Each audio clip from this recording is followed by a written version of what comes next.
हेडलाईन्सचे प्रायोजक आहे NBC bearings, लांब पळण्यासाठी। 15 दिवसानंतर महायुती राहणार नाही। अधिवेशनात निधी वाटप झाल्यानंतर तिन्ही पक्ष वेगळे होतील, रोहित पवारांचा दावा। तर भाजप 200 जागा लढणार, रोहित पवारांचं वक्तव्य।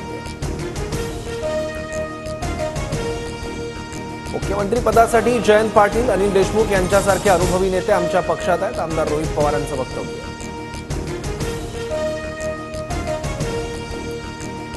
मी असं काय केलं की 2019 मध्ये अपक्ष म्हणून दिल्लीला पाठवणाऱ्या अमरावतीकरांनी मला थांबवलं। पराभवानंतर नवीन राणांकडून खंत व्यक्त।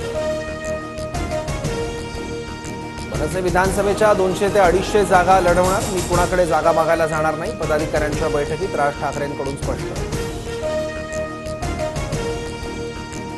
बाळासाहेबांना तुमच्या आणि उद्धव ठाकरेंच्या राजकारणात आणू नका, अमित शहांना सांगितलं होतं। मनसे पदाधिकाऱ्यांच्या बैठकीत राज ठाकरेंची माहिती। उद्धव ठाकरेंना मिळालेली मतं मराठी नाहीत, मवियाला मोदींविरोधातून मतदान झालंय। मनसेच्या बैठकीत राज ठाकरेंचं विधान। 40 आमदार फुटले तिथपर्यंत ठीक होतं, पण शिवसेना पक्ष आणि चिन्ह काढून घेतलेलं लोकांना पटलं नाही, राज ठाकरेंचं वक्तव्य।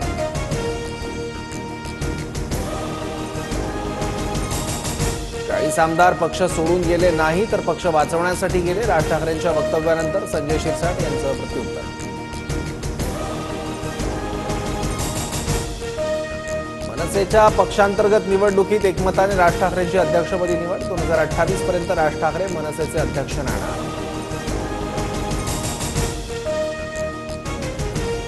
अजित पवार गटाची भाजप विरोधातील मतं ट्रान्सफर झाली नाहीत, आरएसएसचे सदस्य रतन शारदांचा दावा।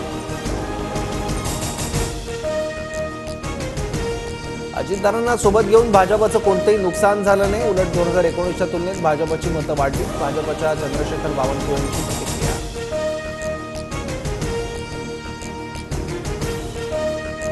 अजित पवार गटातून सुनेत्रा पवार राज्यसभेवर, सुनेत्रा पवारांचा अर्ज भरताना शिवसेना आणि भाजप नेते गैरहजर। अजितदारांचा नेत्यांवर विश्वास नसेल म्हणून सुनेत्रा काकींना उमेदवारी, रोहित पवारांची प्रतिक्रिया। तर अजितदारांचे आमदार नेते जास्त वेळ त्यांच्यासोबत राहणार नाहीत, रोहित पवारांचा दावा। राज्यसभेसाठी इच्छुक होतो पण नाराज नाही, सुनेत्रा पवारांना उमेदवारी देण्याचा निर्णय सर्वानुमते, छगन भुजबळांकडून स्पष्ट। छगन भुजबळ नाराज नाहीत, सुनेत्रा पवारांचा अर्ज भरण्याबाबत महायुतीत सर्वांना माहिती, मात्र आम्ही कोणालाही निमंत्रण दिलं नव्हतं, प्रफुल्ल पटेलांकडून स्पष्ट। मनोज जरांगेंचं उपोषण स्थगित, राज्य सरकारच्या शिष्टमंडळाच्या आश्वासनानंतर मनोज जरांगेंचं उपोषण स्थगित। जरांगेंकडून राज्य सरकारला 13 जुलैपर्यंत वेळ, सरकारने 1 महिन्यात निर्णय न घेतल्यास निवडणुकीच्या मैदानात उतरण्याचा जरांगेंचा इशारा। मर्सिडीज बेंझ महाराष्ट्रात 3000 कोटींची गुंतवणूक करणार, उद्योगमंत्री उदय सामंत यांची माहिती।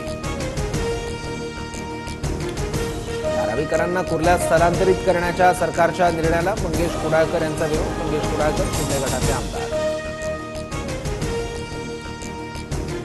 लोकसभा निवडणुकीच्या निकालासाठी महाराष्ट्राची पसंती TV9 मराठीला, निवडणूक निकालाच्या दिवशी TV9ला सर्वाधिक 29.7 रेटिंग।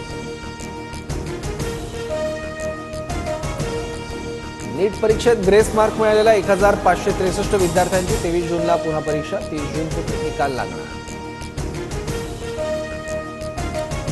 हेडलाईन्सचे प्रायोजक आहे एनबीसी बेरिंग्स, लांब पळण्यासाठी।